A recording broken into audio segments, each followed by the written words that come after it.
দুপা করে তুই এলি মনে, শেখালি আমাকে ভালোবাসার মানে।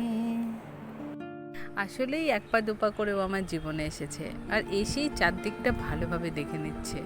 একদম চোখ পিটপিট করছিল।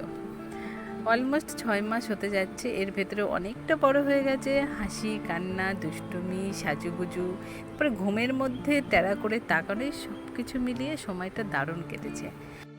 কিন্তু এবার সব কিছু ওলটপালট হওয়ার সময় আসছে, মানে আমার মেটারনিটি লিভের দিনগুলো ক্রমশই শেষ হয়ে যাচ্ছে। আর কিছুদিন পরেই অফিস জয়েন করতে হবে। কি করে মেয়েকে রেখে অফিসে থাকবো, মানে ভাবতেই পারছি না। তবু হয়তো সব কিছু অ্যাডজাস্ট হয়ে যায়, কারণ অনেক মায়েরাই তো চাকরি করে সন্তান সামলাচ্ছে, আমাকেও হয়তো করতে হবে, আর করতেই হবে হয়তো, কেন বলছি। কিন্তু তবুও না একটা চাপা কষ্ট, টেনশন সবই হচ্ছে। এক কথায় মেয়েদের জীবনে মাতৃত্বের জার্নিটা সব থেকে কষ্টের, আর সব থেকে বেশি সুখের আর আনন্দের। সেই ছোট থেকে স্কুল, পড়াশুনো, কলেজ, চাকরির প্রিপারেশন, চাকরি, মানে এত ব্যস্ততার মধ্যে কেটেছে, কখনো টানা নিজের জন্য মানে 4টে দিন ছুটি পাইনি, মানে নিজের মতো করে থাকার জন্য। তাই যখন মেটারনিটি লিভের আগে আমি হাজব্যান্ডকে বলছিলাম যে আমি 6 মাস কী করে থাকবো ঘরে বসে, আমি থাকতে পারবো না।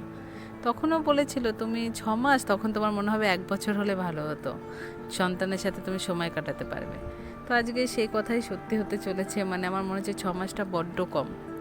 তো যাই হোক, জীবন তো আগাতেই হবে, চালাতেই হবে, সব কিছু মেনে নিয়েই চলতে হবে।